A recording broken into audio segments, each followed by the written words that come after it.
Pero les voy a hablar un poquito acerca. Él tiene un extenso currículum. Ahora les voy a decir lo más importante. Él fue ordenado sacerdote en la Catedral Metropolitana de la Arquidiócesis Primada de México en el año de 1981. Realizó sus estudios de Filosofía y Teología en el Seminario Conciliar de México y en la Pontificia Universidad Gregoriana de Roma, donde hizo un doctorado en Historia de la Iglesia. Así como también realizó estudios sobre técnicas pictóricas con el reconocido maestro Luis Nishizawa. Ha tenido numerosos cargos. Fue prefecto de disciplina y vicerrector del Seminario Conciliar de México, de donde también fue director del Archivo Histórico.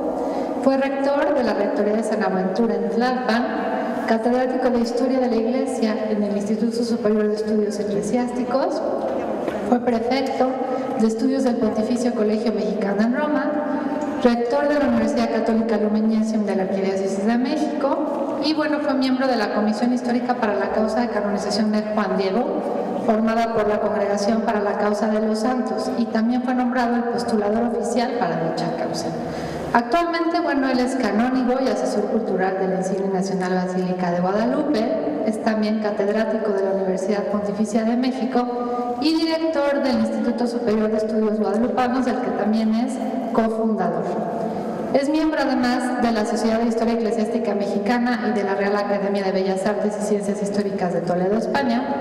Y por último, cabe mencionar que ha dedicado gran parte de su labor a la difusión del acontecimiento guadalupano como investigador, escritor, artista, conferencista y conductor en numerosas partes del mundo.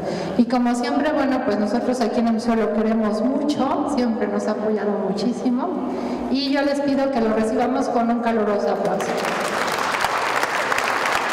Gracias, Karina. Gracias. Y felicidades por la exposición. Gracias.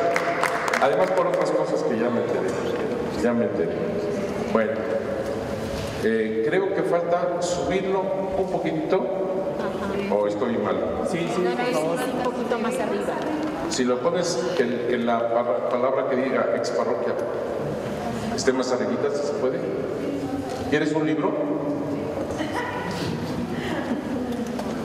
Mira, esta misma. Ahí está las patitas, ahí está mejor, mucho mejor. Bueno, vamos a ubicarnos porque quedé la vez pasada, ya sé que va a ser muy poquito tiempo el día de hoy, pero bueno, lo aplican ustedes por sus múltiples pecados. Vamos a poner ahorita más o menos dónde está la primera ermita. Todavía está la primera ermita, gracias a Dios, se nos está cayendo, pero todavía está la primera ermita. Porque hay mucha equivocación, aquí llegan gente de turismo, etcétera, inmediatamente se fijan en la de arriba, y no es la primera ermita la de arriba está muy bonita, es hermosísima, bien colocada allá arriba, porque es donde se aparece la Virgen Santísima de Guadalupe, pero ella su casita sagrada la quiere en el llano del Tepeyac, abajo, y es así, bien firme, abajo, en el llano. ¿Por qué? ¿Por qué en el llano del Tepeyac? Ya muchos de ustedes lo saben, pero algunos quizás no. En el llano del Tepeyac es porque a nivel indígena, desde la mirada indígena, es muy importante que sea en la raíz de lo sagrado. Recuerden ustedes que el cerro para los indígenas es algo sagrado, como una pirámide. La pirámide, como ves, es un cerro hecho por seres humanos, la pirámide al final de cuentas. Entonces la raíz significa lo bien arraigado en lo sagrado, lo que está bien fundamentado, lo que está bien arraigado. Por eso la Madre Santísima dice a Juan Diego: soy la madre del arraigadísimo Dios. Por eso es importante la raíz.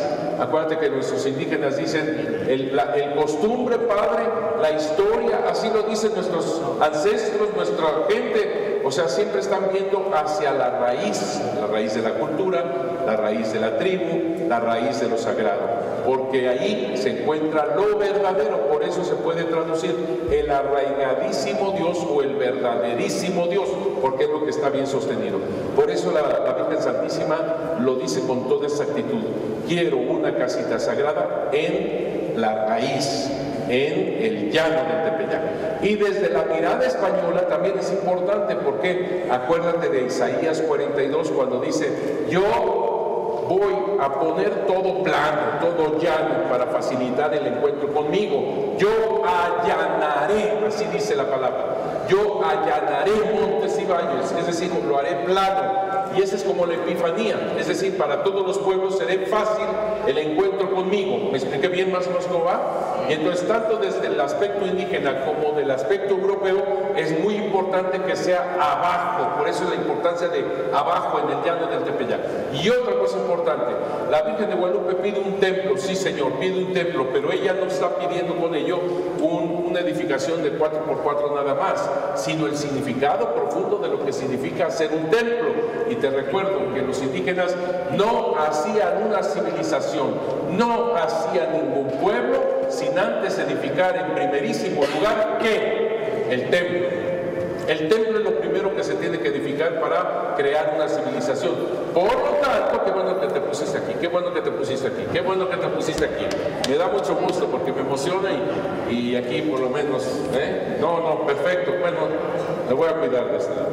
Entonces, hijos, ¿qué está pidiendo la Santísima Virgen de Guadalupe con eso? Una nueva civilización, un nuevo pueblo. Quiero, tanto deseo, una casita sagrada. ¿Y para qué quiere la casita sagrada? Para ensalzarlo a Él, para manifestarlo a Él. Y la tercera, para ofrecerlo a Él. Yo soy de los que traducían esa parte del Nicanopogua para darlo. Ya cambié de idea, ya le cambié la palabra. ¿Por qué? Porque la palabra ofrecerlo es litúrgica, es más litúrgica. Te lo digo rápido. En misa hay el tiempo del datorio. No, ¿verdad? Hasta se oye raro. Del datorio, ¿no? ¿Y qué tal si te digo, en misa hay el tiempo del ofertorio? Luego, ¿verdad? Entonces la palabra ofertorio es mejor a la de dar. Estamos diciendo lo mismo, dar, ofrecer. Pero cuando dices ofrecer, es más litúrgico, es más eucarístico, y es lo que pide la Virgen Santísima. Entonces, quiero una casita sagrada para ofrecerlo a Él, mi amor persona, por lo tanto, la nueva civilización del amor de Dios. ¿Me expliqué? ¿Me expliqué? Perfecto. Y entonces, para que más o menos se ubiquen ustedes, aquí está la nueva basílica, aquí está la antigua. Aprovechen en visitarla, por favor, la antigua, porque se los va a caer. No, ahorita no. Sí, pues está cayendo. Aprovechen. Pasen por enfrente, porque si se les cae encima, pues ya se ahorran el nicho. O sea, porque la cosa está... Sí, da sustito, no sé, bueno, aprovechen. Aquí está la antigua basílica. Aquí está la famosa del Cerrito. Y aquí está la antigua parroquia de indios. Dentro de la antigua parroquia de indios se encuentra la ermita. Eso que ella quiso que fuera abajo, en el llano del Tepeyac. Entonces la casita sagrada que ella desea está aquí. En lo que está adentro, pues, adentro de la antigua parroquia de indios, abajo, en el llano del Tepeyac. ¿Ok? Aquí está. Fíjate qué interesante. Eso fue creciendo porque la van haciendo más grande, un poquito más grande. Por ejemplo, Alonso de Montúfar, el segundo arzobispo de México, la hizo un poquito más grande. Tan es así que si tú... ¿Quién no ha ido a visitar la exparroquia de indios, la primera ermita? ¿Quién no la conoce? Confiésense. Tú no la conoces. ¿Quién no la conoce? Tú no la conoces. ¿Quién no la conoce? Tú no la conoces. Ya nada más por ser así ya. Tú no la conoces. Tú no la conoces. Pero ¿cómo? ¿Tú no la conoces, mija? ¿Tú no la conoces? Laurita sí la conoces. Bueno. ¿Tú la conoces? ¿Usted? ¿No la conocen? ¿No la conoces? ¿Sí la conoces? ¿Sí la conocen? ¿No la conoce, hermana? Vela, por favor. Ven. Para que se vaya a confesar. A ver. ¿Tú no la conoces? ¿Tú no la conoces? Tu hija no la conoce. ¿Tu hija? Ni su mamá, ni tu mamá. Sí la conoce. No, dice que no. Está confesando.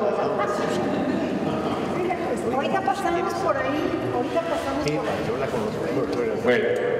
Pasaron por la ex parroquia de Indios, pero vuelvo a repetir, está adentro y lo que es la sacristía, esa es la ermita.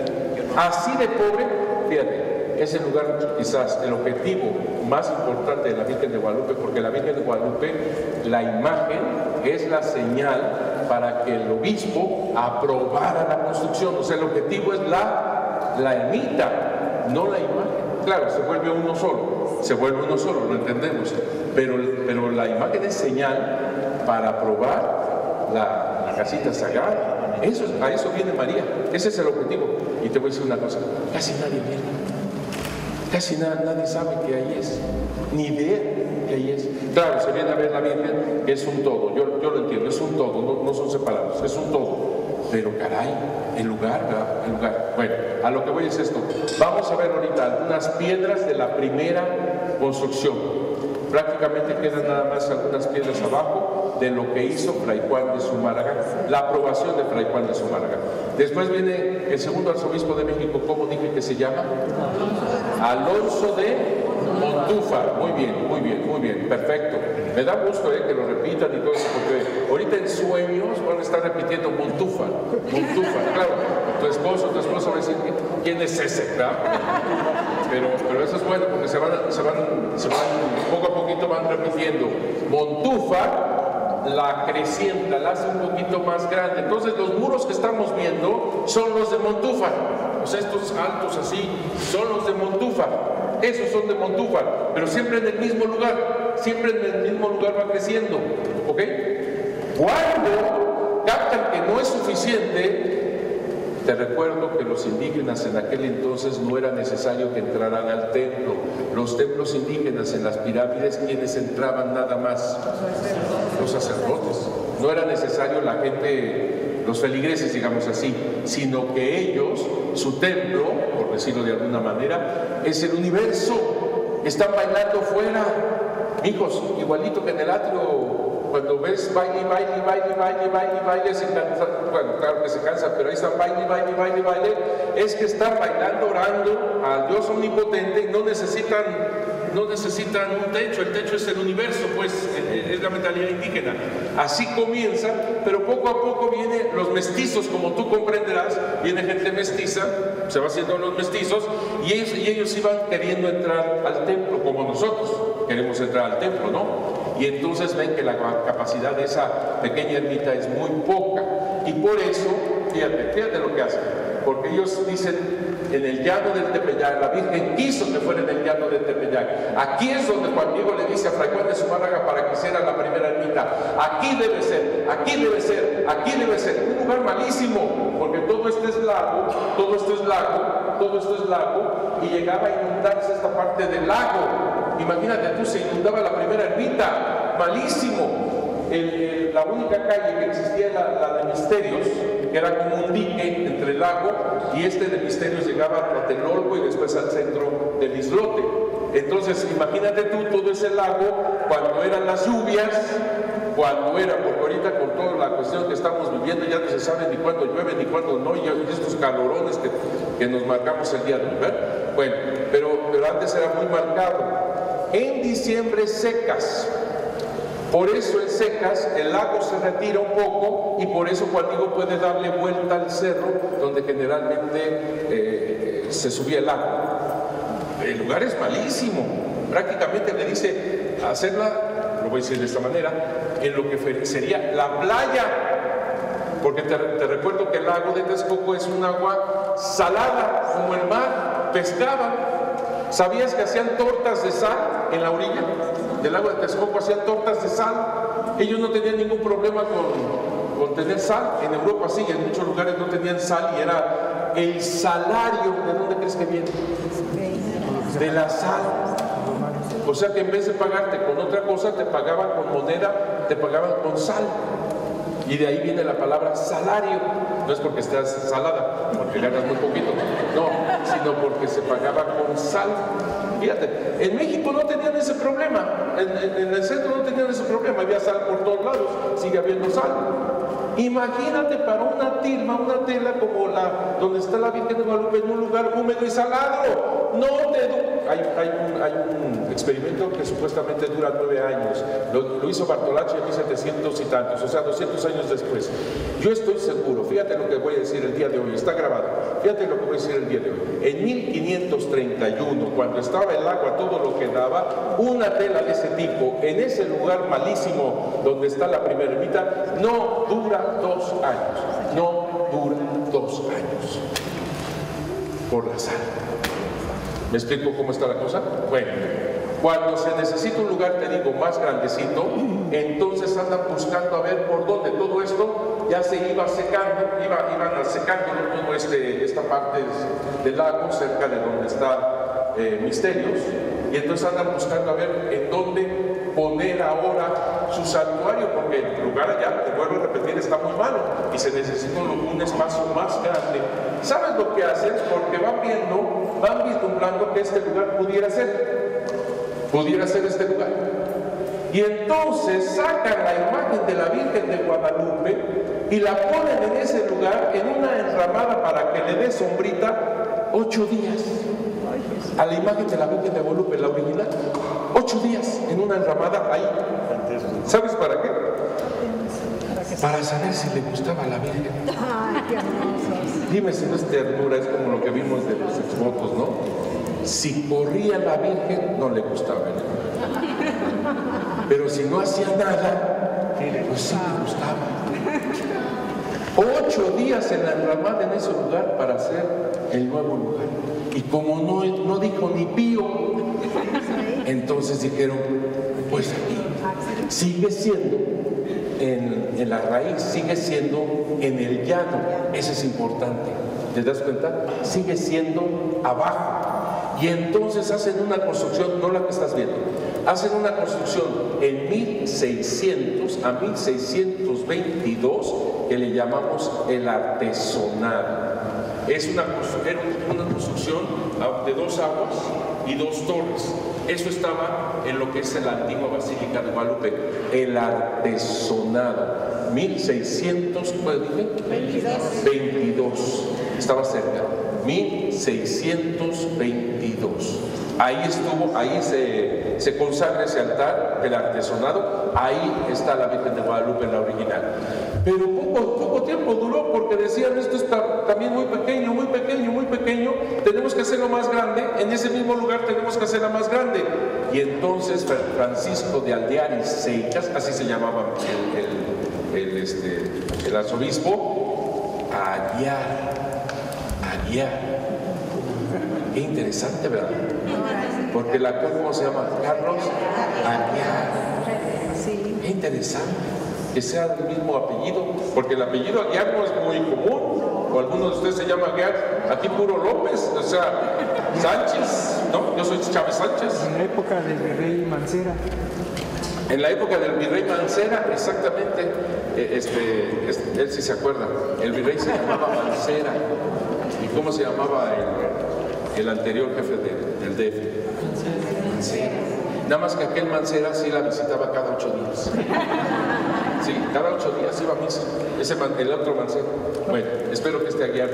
Francisco Aguiar y Seicas, así se llamaba. Él fue, junto con otra gente rica, los Slim de aquel entonces, ¿verdad?, que le dijeron, nosotros colaboramos y vamos a hacer algo más grande.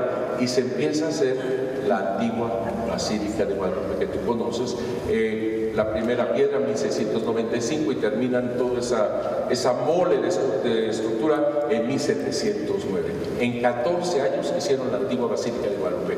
Y no son vaciladas, porque no tiene cuestión de hierro interno, ahora tiene castillos y esto, ahora no, era piedra. Imagínate en un terreno tan malo como entre piedras del Tepeyac, lo aguado y suave de lo del lago, imagínate, por eso está toda chueca para adelante, porque se fue toda hacia el lago. Bueno, lo que era el lago es más suave. Bueno, este es un poco el desarrollo de la famosa ermita. Fíjate que es una cosa interesante, se le ha dicho antigua basílica, se le ha dicho sagrario, se le ha dicho santuario, se le ha dicho parroquia de indios, se le ha dicho de muchas maneras, pero nunca ha perdido eso de ermita. Cuando dices voy a la ermita, todo el mundo sabe a dónde vas. Nunca ha perdido lo de ermita, a pesar de que ya son construcciones, etcétera, etcétera, grandes. La que sigue, por favor. Entonces está ahí. Ese es por fuera, aquí está la primera ermita, aquí está por fuera. Esto sería la sacristía de la parroquia de Indios, la ex parroquia de Indios. Acá está por dentro con estos tubos de acero, y aquí me quedé la vez pasada porque vamos a ver hacia adentro cómo hay ciertas cosas que es interesante para que tú comprendas cómo estuvo esto de la primera ermita. Estamos con la primera ermita y podríamos decir el aumento, el crecimiento de esta misma ermita que hizo Alonso de Montúfar. Ahora bien, fíjate bien, por favor, fíjate bien porque va al examen que te voy a hacer. Número 1, es la ermita, es la ermita, es la ermita. No se hacían sacramentos. Es decir, inició, como lo quiso la Virgen de Guadalupe, inició como un humilladero. ¿Saben lo que es eso? Humilladero. Es decir, donde te hincas y oras, pero no hay misa. ¿Sí me expliqué? Como las ermitas de las cuando vas a un pueblo, el cruce de caminos, y hay una ermita, y ahí un momentito de oración, pero no se hace sacramento. Entonces es prácticamente la primera ermita. Cuando Montúfar hace este crecimiento de la ermita, le paga a un sacerdote para que celebre misa. Legalmente dejó, vuelvo a repetirte que nunca renunció a la palabra ermita, pero dejó ser ermita para constituirse en iglesia. Porque entonces ya hay un capellán que celebra misa. ¿Me expliqué? Ya dejó de ser humilladero, ya dejó de ser ermita, y ahora es iglesia, podríamos ya decirlo así, ahora ya es capilla, porque tiene un capellán. Legalmente ya entonces se celebra misa. Te lo voy a decir con los términos modernos para que nos entendamos. Restaurantes modernos tienen su capilla, ¿no?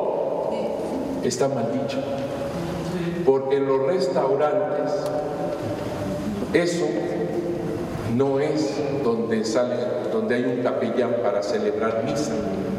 Pero ellos, por contar de tener a todos los invitados para el desayunito y la comidita, te ofrecen el lugar para que venga un sacerdote y ahí los case. ¿Me explicó? Pero no es iglesia, porque no está en conformidad con un cura, con una parroquia, con una iglesia. Es un adorno religioso, vamos a llamar así, pero no puede ser una capilla o una iglesia, porque ahí normalmente no celebra.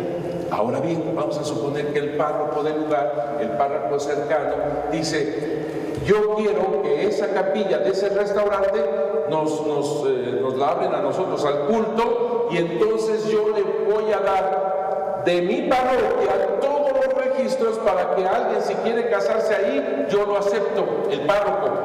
Entonces sí, en el restaurante llega aquello a nivel de capilla, porque ya hay un capellán que pone el párroco. ¿Sí me explicaron cómo está la cosa? Más o menos. Bueno, por eso el nivel que le da Alonso de Montúfar es muy importante, porque él es el primero que pone un capellán ya de guardia para celebrar la Eucaristía, especialmente la Eucaristía, pero también se celebraban las confesiones. La que sigue. Ya lo conocen, bueno, los que no lo conocen por dentro, más o menos sería esto. Estamos hablando nada más del área. Estas paredes que ves aquí, ya son las de Montúfar. Ya son las que agrandaron hacia arriba. Inicialmente tenía un techo bajito, un techo de un solo piso. Ahora tú lo ves y parecen 2 pisos. Y esa grandeza se la dio Montúfar. ¿En qué año, los del Instituto Superior de Estudios Guadalupanos, en qué año hace esto Montúfar? Bien. En 1556. ¿Cuándo fue cuándo se puso la original? Ahí está. Cuando viene con la original y la ponen en la ermita. ¿Cuándo fue eso? 1531. ¿Qué día? 26 26 de diciembre, arriba Tlalnepantla, 26 de diciembre, perfecto, de 1531, o sea que fue poco tiempo, porque ya en el 56 hace esto y pone un capellán. Pone un capellán, se sabe que por el 1556, la que sigue. Mira, estas son la grandeza al interno, y esta puerta de aquí, que tiene lateral, esta puerta de aquí que sale ahorita en un jardín, saldría a lo que sería la chocita de Juan Diego, porque él pidió estar cerca para barrer el templo y le hacen una chocita afuera. Desgraciadamente, y ahí sí me enojo, porque para hacer una fuente de cemento como ahorita está, destruyeron los vestigios de la choza de Juan Diego. O sea, ahí sí me enojo, y ahí sí me enojo. La que sigue. Está un poquito al interno para que veas cómo pusieron estas ayudas para que no se caiga el muro. Tiene madera y tienen estas cosas de hierro. Yo les quiero decir que si se nos cae la primera mitad, yo no sé qué va a pasar. O sea, sería algo... Mire, fíjate lo que voy a decir, lo voy a decir grabado. Sería terrible que la antigua Basílica de Guadalupe se cayera. Terrible. Para mí sería todavía mucho más terrible si se cae la primera mitad. Porque ese es el original, ese es lo que quiere ella. Y así de pobre y así de sencilla es lo que quiso la Virgen de Guadalupe, que se hiciera. Y fíjate, los indígenas dijeron, perfecto, ¿por qué? Porque así nació su pueblo. El águila devorando a la serpiente en un nopal, y se hizo primero un villanero. Exactamente así comenzó el imperio azteca. ¿Me explicó? Por eso los indígenas, cuando ven así que comienza, para ellos es perfecto. Ay, hasta me emociono. Alguien me iba a preguntar algo, ¿te ibas a rascar? No. Venga. ¿Perdón? O sea, ahí dice la tercera ermita, pero es el lugar original. No la tercera. Sería la segunda si tú dices esto que agranda Montufo. Pero ahí dice la tercera ermita.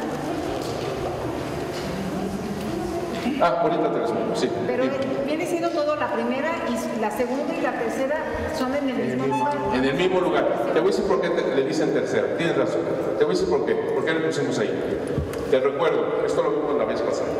Se hace la primera ermita de Zumárraga. Tenía la entrada, digamos que esta es la entrada, tenía la puerta de entrada chiquita, apenas 4 metros por 6, una cosa así, y tenía un atrio chiquito.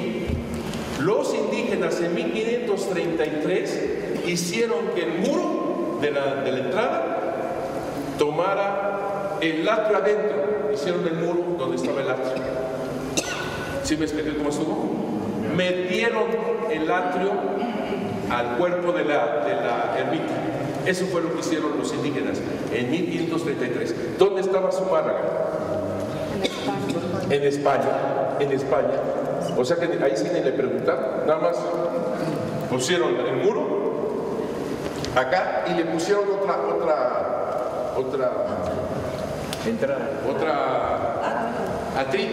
atrio chiquito. Lo único que hicieron es que el atrio original estuviera dentro del cuerpo de la ermita.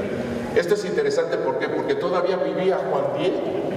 Juan Diego muere en 1548 y cuando se muere su tío, fecha por favor, cuando muere su tío Juan Bernardino, fecha 1544, perfecto, día, mes. Sí, viene, sabemos el día y el mes del tío.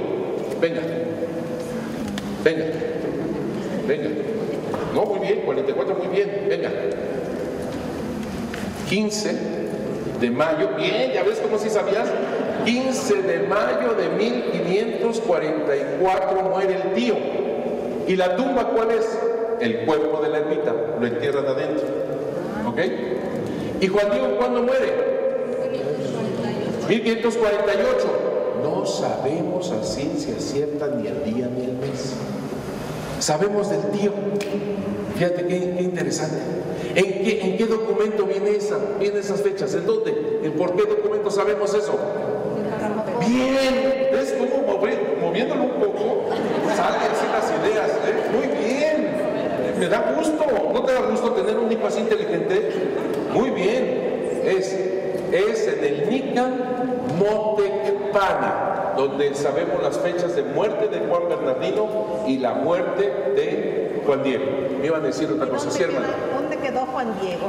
El cuerpo. Ahí adentro, y ahorita vamos ahí. Por eso esta clase era tan importante, porque les voy a enseñar eso, exactamente, ¿dónde quedó Juan Diego? ¿Dónde está el cuerpo?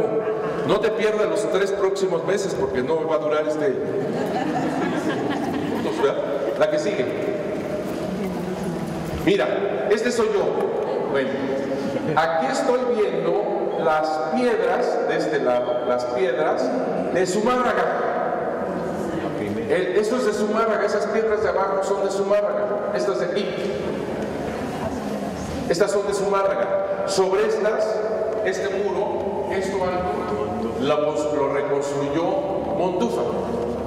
Por eso es tan complicado a veces dividir, porque él lo único que hizo fue como continuar a veces la altura, no así del otro lado. Ahorita lo vamos a ver. Esta es la parte donde, mira, aquí están los peregrinos, todavía estaba la breja, mira, ahorita es un vidrio.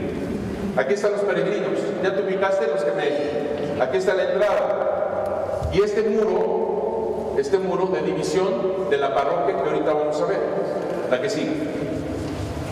Miren, este otro muro, es donde está una ventana más arriba, es el otro lado. Las piedras que tú ves aquí son las de Zumárraga, son los cimientos de Zumárraga. Montúfar, ¿qué hizo?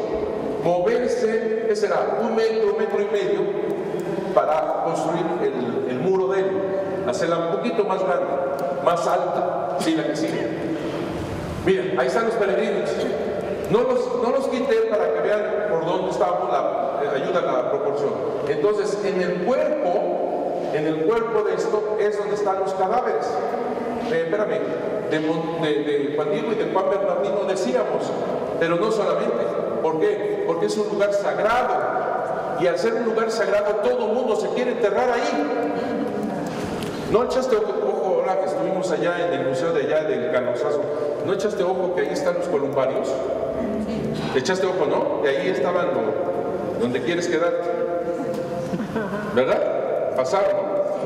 Son muchísimos porque todo el mundo quiere ser enterrado en un lugar sagrado. ¿Por qué crees que hay panteón arriba del Tepeyac? Porque todo el mundo quiso enterrarse donde es un lugar sagrado. ¿Me explico? Aquí hay una cosa interesantísima, me voy a adelantar, pero bueno. No faltó algún moderno que dijo, algún moderno en el tiempo de la postulación para la causa de canonización de San Juan Diego, decía, todo fue un cuento de Miguel Sánchez. Miguel Sánchez inventó todo este asunto de Juan Diego, la ermita, todo es un invento de Miguel Sánchez. Así decían, sin ninguna prueba, así decían el padre Miguel Sánchez, que él fue el que inventó todo. ¿De qué estoy hablando? Cuando imprimió su historia Miguel Sánchez, imprimió su historia Miguel Sánchez, 1600. Bien, no, ¿qué le diste a tu hijo hoy? 2 que 3 macanazos que, muy bien, Miguel Sánchez publica en 1648, y aquí viene una reflexión mía, ahí te va. Si todo fuera un invento de Miguel Sánchez, incluida la ermita, por supuesto, Miguel Sánchez en su testamento pidió ser enterrado en la ermita. Te voy a decir otra cosa. En aquellos años de 1678, tú no te podías enterrar sino en Campo Santo. No en en Campo Santo. Te voy a decir otra cosa. Si tú llegabas a suicidarte, que para ese entonces, ahora ya no, pero para ese entonces era pena de muerte, era una cosa, no vas al cielo, ¿verdad? Los padres no te enterraban en Tierra Santa. Impedían a quien se haya suicidado ser enterrado en Tierra Santa, porque ellos decían, está en el infierno. Ahora ya no, te estoy hablando de ese entonces, ¿ok? ¿Tú crees que si Miguel Sánchez hubiera inventado todo, iba a pedir ser enterrado en donde él inventó? Pues no. ¿Verdad que es otro punto muy interesante, muy importante para decir, señores, Miguel Sánchez no hizo más que una investigación la misma que publicó, punto. Pero no inventó nada. Ese es otro punto muy interesante, ¿no te parece interesantísimo? A mí me fascina. No, bueno. Aquí son piedras, estas piedras que ves aquí, estas son los cimientos de la primera ermita.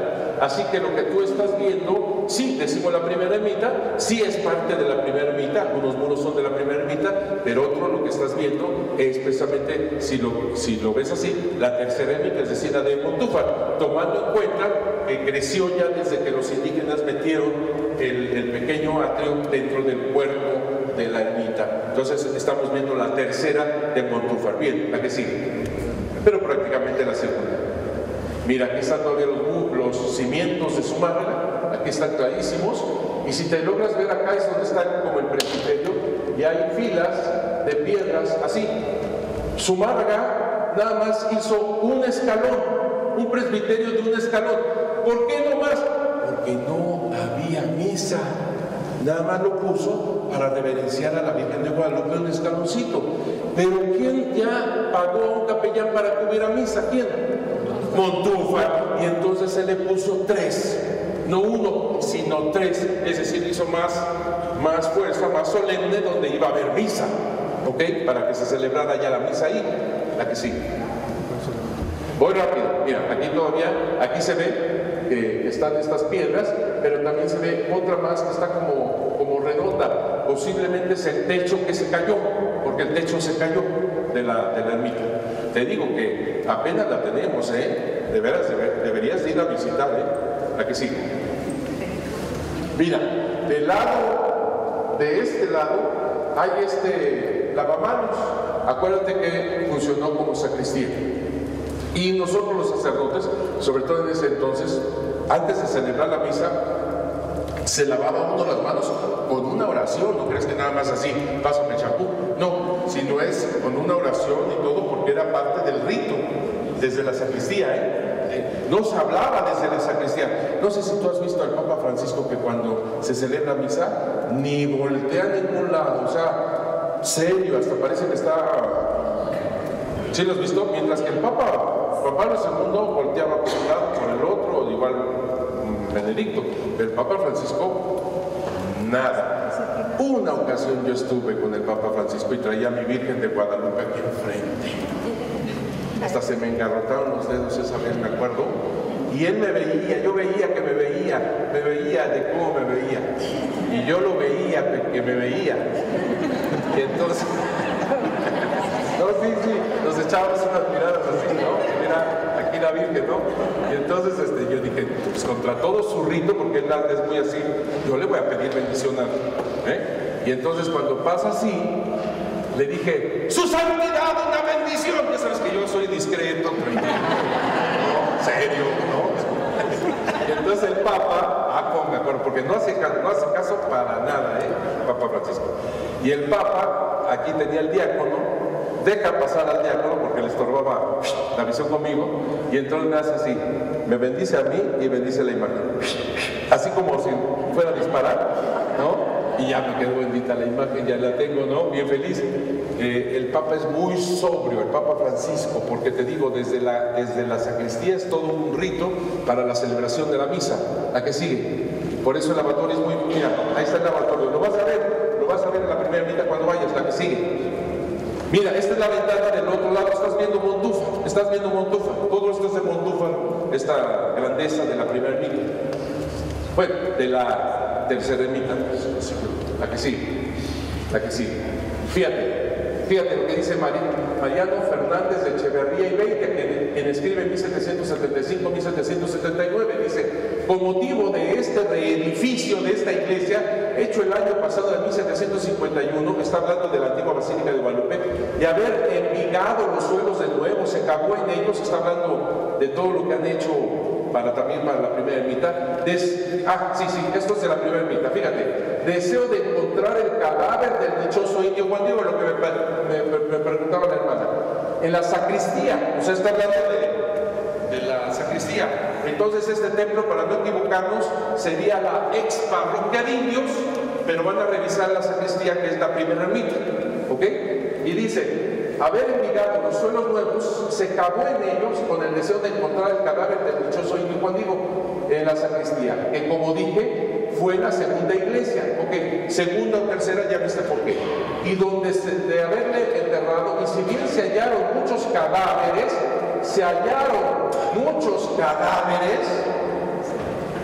o sea que era un sitio chiquito, la primera ermita, la sacristía, pero lleno de cadáveres.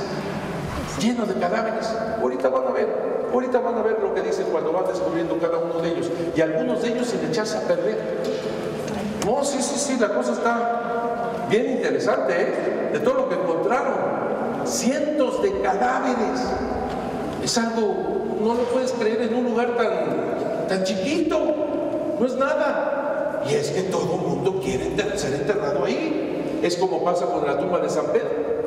La tumba de San Pedro acuérdate que ya era de por sí un lugar, un camposanto de tumbas, pero las tumbas cristianas que querían quedarse pegaditos a lo que era la tumba de San Pedro, incluso algunas de las tumbas están chuecas por querer, como si el muerto quisiera, así, bueno, con el dedo gordo, ¿verdad? Tocar la tumba de San Pedro. Te voy a decir una cosa interesante de la tumba de San Pedro. Encontraron un hueso, sí, adentro. De lo que es la tumba, 100% comprobado que era la tumba de San Pedro, encontraron un hueso. Claro, todo el mundo dijo, ese es San Pedro. Cuando lo analizan, era de una mujer. Dijeron, ¿no será la mamita suegra? ¿Y dónde están los...? O sea, tenía que ser una mujer que dejó el ataúd a un lado y su hueso, o sea, llegó la señora, ¿verdad? Así, en la tumba de San Pedro, tenía que ser una mujer. Sí. Es una incógnita, ¿quién será ese hueso? ¿De quién será ese hueso, no? ¿Y dónde están los huesos de San Pedro? No te pierdas el próximo mes, porque lo voy a decir en Noches del Museo. ¿Dónde están los huesos de San Pedro? Bueno, y luego dice este señor, dice, muchos cadáveres, de los que allí fueron sepultados, ninguno que diese indicios suyos, solo se halló íntegro, ojo, se halló íntegro y sin corrupción, ni en el cuerpo ni en los vestidos, el cadáver de un venerable sacerdote que se discurre alguno de los primeros capellanes del santuario, aunque quien sea, según parece, le enterraron al lado del evangelio del presbiterio de la dicha segunda iglesia que hoy es la sacristía. El cadáver el día que se halló y ahí se dejó, o sea, se encontraron, como ves, un cadáver que no le pasó nada. Que bueno, no le pasó nada, pues ya cadáver le pasó un montón de cosas, pero vamos. Sí le pasó, pero sí me entendí, ¿verdad? Sí me entendí. Es el calor. Bueno, la que sigue. Fíjate lo que dice. Uno es de 1700 y tantos, del siglo XVIII. Ahora te voy a leer lo que dice un padrecito que estuvo en tiempo de la persecución religiosa. ¿Cuándo fue? 1926, 28, sí, la persecución religiosa, y fue el clásico padrecito que como le cerraron la exparroquia de indios y eso por la persecución religiosa, dijo el padrecito, ¿cómo qué hago? Ya sé, voy a excavar. Y se puso a excavar para ver si lleva muertos, para ver si lleva a Juan Diego, todo el mundo para ver si lleva a Juan Diego. Y entonces nos va a narrar y vas a ver lo que dice, bien interesante. El canónigo de la Basílica Trinidad Montes de Oca tomó posesión de lo que es la ermita el 11 de enero de 1932, o sea, poquito después de la persecución religiosa, estaba cerrado su templo todavía. Y como no había pastoral por las leyes que imperaban en el país, se dio a la tarea de arreglar los edificios y continuó con excavaciones en el piso de la primera ermita. Y en su descripción de lo que iba encontrando descubre e informa: apareció a lo largo de la pared a 1,49 metros del norte, es decir, la que tiene la ventana, esa es la del norte, sobre el nivel del piso, una caja mortuoria forrada de zinc, ya deshaciéndose esta por la acción del tiempo. híjole, no se lee. Con precaución, la abrí con precaución y encontramos el cuerpo de un sacerdote vestido con hábito café, con una estola que parece haber sido color azul, con pantuflas. Me lo enterraron con pantuflas. O sea, así como se murió, ahí te vas, ¿no? Qué interesante, qué interesante. Y el rostro cubierto con la capucha, manos enclavijadas y desnudas sobre el pecho, tenía sueltas las falanges de los dedos, pero la forma general del cuerpo estaba intacta, debido tal vez a la resistencia ofrecida por las telas del vestido. Después de rezar un responso, mandé que se cerrara el miedo que me dio. Estar desenterrando muertos y muertos y muertos. Mi pregunta es, ¿y dónde están? Estos. Ahí se quedaron. ¿Qué pasó con todos estos cadáveres que encontraron? Y no lo vas a creer. No te pierdas el próximo. El próximo. Porque algo se encontró, pero ahí está una cosa que yo no sé cómo tomarlo. ¿Por qué? Porque estaba capuchinas. Sí. Y las capuchinas también habían cadáveres, porque también se morían las monjitas. O sea, hay también cadáveres, las capuchinas. Y comienzan a revolver la cosa. ¿No? De veras, es una cosa interesantísimo. Pero todo ha surgido en esa primera ermita. Todo ha surgido en esa primera ermita. Y es una cosa de veras que tú te das cuenta que esto, lo que está gritándonos, es una tradición de siempre, de un lugar sagrado. Los muertos hablan. Los muertos hablan. Es un lugar sagrado desde siempre. No cuando dice que lo inventó Miguel Sánchez en 1648, no, sino siempre ha sido un lugar sagrado donde toda la gente ha querido esperar la vida eterna. Eso es lo que... termino con esto. La Virgen de Guadalupe se imprime en una tilma. Y la tilma, cuando se imprime, es el momento en que recibe las flores Fray Juan de Zumárraga, es 12 de diciembre de 1531, fiesta de Panquetzalistli. ¿Te recuerdas? Ya hemos hablado mucho de la fiesta de Panquetzalistli, que es como la Pascua indígena. En otras palabras, la Virgen de Guadalupe, en ese momento tan fuerte de entregar su ser y dentro de su ser al verdaderísimo Dios por quien se vive nuestro Señor, que es la vida verdadera, es la Pascua. Así que le da a los indígenas y nos da a nosotros la certeza de vida eterna en la Pascua. Por eso tanto cadáver en este lugar que se considera lo más sagrado de la tierra. Y te voy a decir otra cosa, la Virgen de Guadalupe no viene sola, viene con Jesucristo nuestro Señor en su inmaculado vientre. Por eso esta tierra bendita, y donde tú estás, por eso esta tierra bendita es tierra sagrada. Aquí Jesucristo nuestro Señor puso su presencia a través de la Virgen de Guadalupe. Amén. Ella no viene sola, viene con Jesús. Así que le damos gracias de veras a nuestro Señor el poder compartir con el mundo entero desde el Tepeyac la Pascua del Señor que nos viene a traer nuestra Madre Santísima del cielo. Eso sí, ahí reposan los huesos para la vida eterna, siempre y cuando te portes bien, ¿verdad? ¿Con pantuflas o sin pantuflas? Pero aquí el punto es que siempre te portes bien. Allá nos vamos a ver en el cielo. Que Dios los bendiga mucho.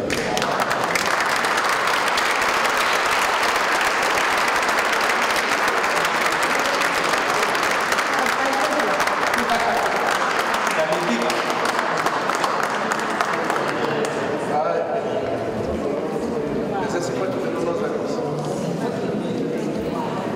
Sí.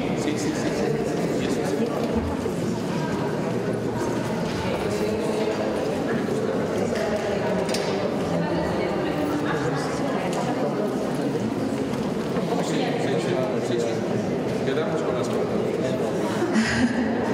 Bueno, Monseñor Chávez, como siempre, pues agradecemos su presencia. Muchas gracias por estar aquí. Y pues vamos a esperar unos minutos. El concierto empieza a las 7:30. Entonces pues vamos a esperar 15 minutitos. un poquito. Vamos a aprovechar. ¿Tienen alguna pregunta, así como la hermana? ¿Tienen alguna pregunta hasta lo que hemos visto? Sí.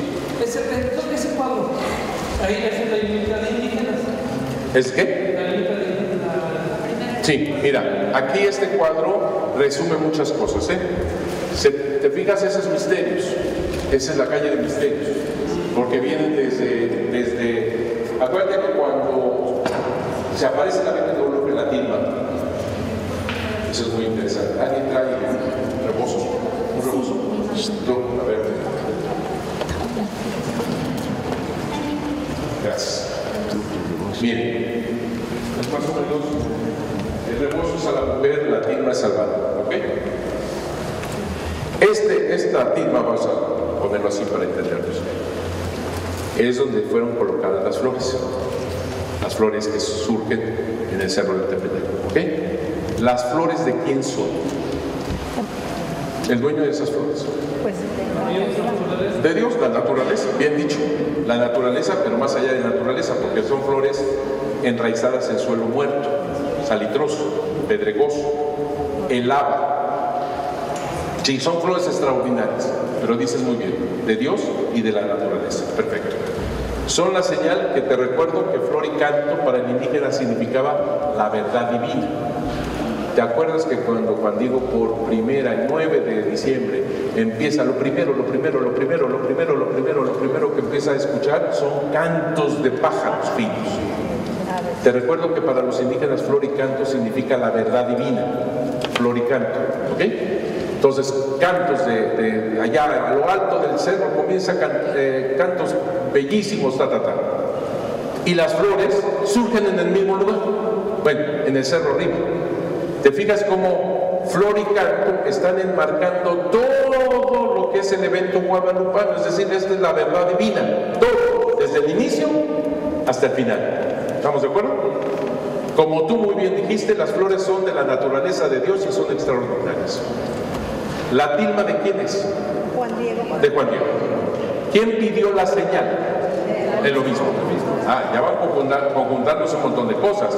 La naturaleza extraordinaria de Dios, y al mismo tiempo esto es de Juan Diego, y al mismo tiempo ¿quién pidió la señal? El obispo. ¿Estamos bien? Bueno. Cuando llega con el obispo, ¿tú qué tienes cara de obispo? Cuando llega con el obispo, le da las flores. La señal son las flores. Él sacó la señal, son las flores. ¿Estamos de acuerdo? Pero en ese momento se produce la señal, que es la misma imagen de la Virgen de Guadalupe en la tilma de Juan Diego. ¿Estamos de acuerdo? Entonces, ¿a quién le pertenece la tilma? Es decir, ¿a quién le pertenece más bien la señal? La imagen. ¿A quién? A Zumárraga fue quien lo pidió. Pero están sobre una tilma de quién? Pero las rosas que produjeron esa imagen, ¿de quién son? Entonces, ¿de quién es? O sea, las rosas maravillosas, y que fue lo que imprime, son de Dios y de la naturaleza. Tú lo dijiste. Al mismo tiempo, ¿en la tilma de quién? Del laico Juan Diego. Y al mismo tiempo, ¿a quién se le da la señal como dueño? ¿Quién la pidió? El obispo. Entonces, ¿de quién es la señal? ¿O qué es la señal? Una señal de Dios. ¿Verdad que está interesante? Tan interesante que hubo una muertita que antes de morir, hizo su testamento, antes de morir, y ahí puso: esa imagen es nuestra porque Juan Diego es de Cuautitlán, yo soy de Cuautitlán, y la tilma es de Cuautitlán, es nuestra. La reclamaba.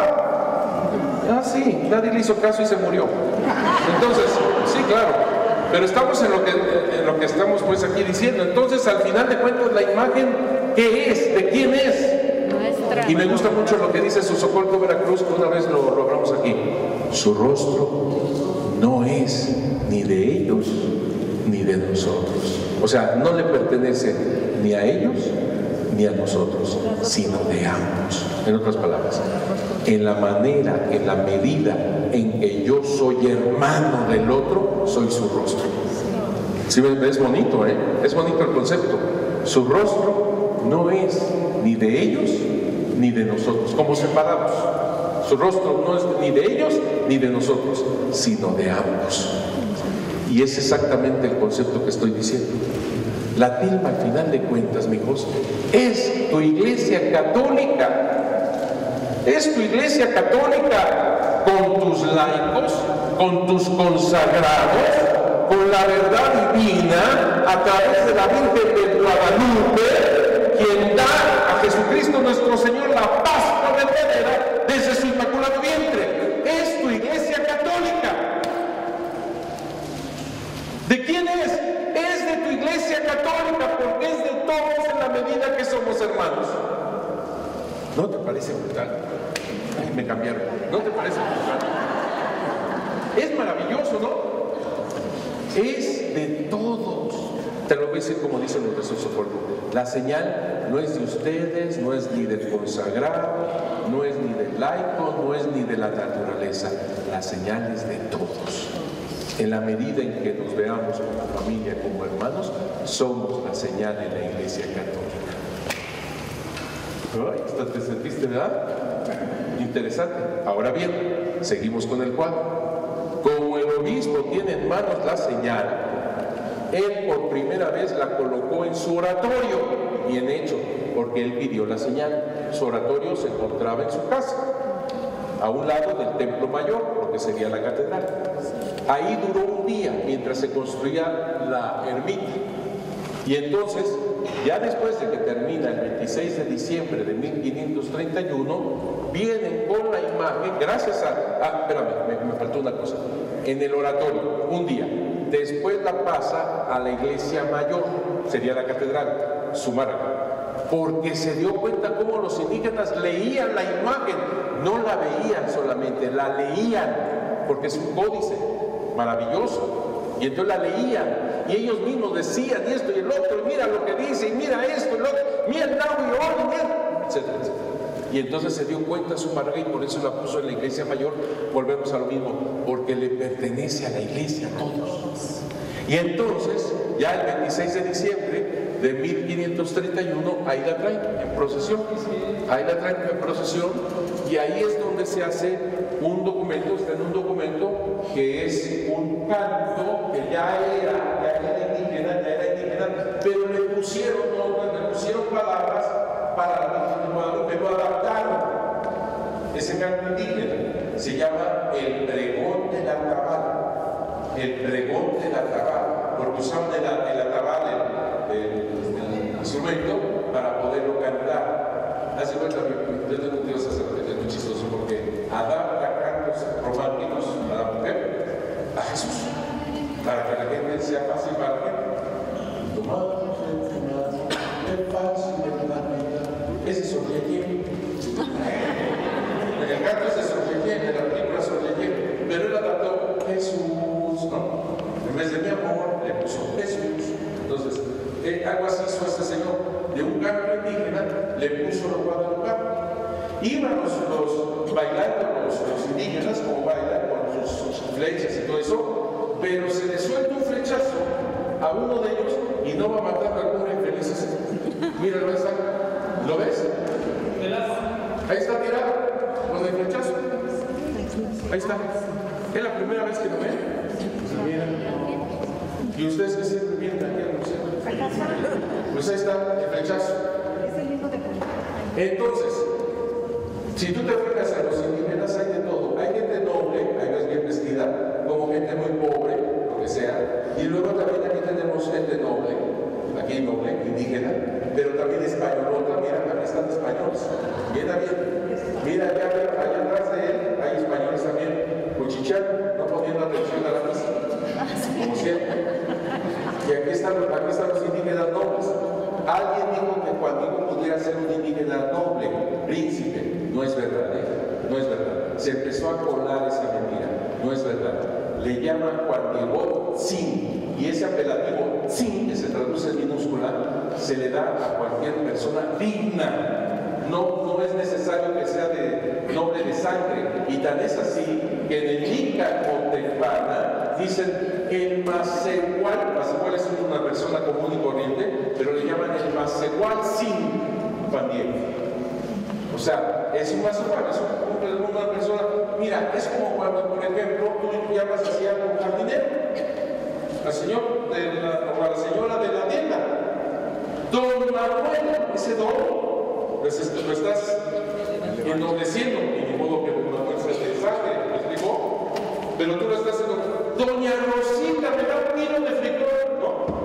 Y la estás ennobleciendo, es más o menos lo mismo. Sí, y entonces viene todo el mundo a dejar la imagen. Acá hay mucho español, si te fijas. Vuelvo a repetirte que este no es Juan Diego. Juan Diego es el que está lo más cercano al altar. Ahí está. ¿Lo ves? Y con el allá, con la tilma, ¿lo ves? Padre, y nada más por su capricho dice que ese es Juan Diego porque lo ve prietito. No, fíjate en las manos. Fíjate en las manos de Juan Diego. Son las mismas de la Virgen de Guadalupe. Está en oración igualito. Y entonces el Víctor lo que quiso hacer fue una alianza, una ubicación para que sepamos quién es Juan Diego. No le puso el letrero, pero con las manos juntitas iguales a las de ella, ya sabes que es Juan Diego. Además que es el que está más cerca del altar, Virgen, con la tilma. Y acá está su marca, donde vienen los indígenas con aquel personaje que murió por el rechazo, y este es el primer milagro de la Virgen como imagen. El primer milagro que hace la Virgen como imagen, porque ella ya había hecho muchos milagros antes. Se apareció con Fray con Juan Bernardino, se le dio la salud, las flores, ya hay muchos milagros anteriores de la Virgen de Guadalupe, pero este es el primero como imagen. Y de ahí todos los milagros que tú ves en el museo que hemos disfrutado allá, todos los exvotos, porque evidentemente han sentido milagros y milagros de la Virgen de Guadalupe y tienen el gozo, porque a mí me parece que es un gozo, darle un exvoto, dar un testimonio del milagro que les ha hecho la Virgen Santísima.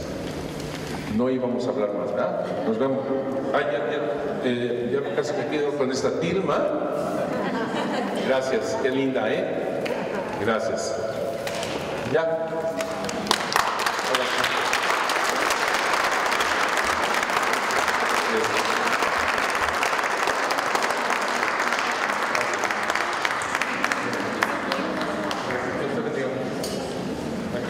Bueno, pues los invito a que se queden con nosotros.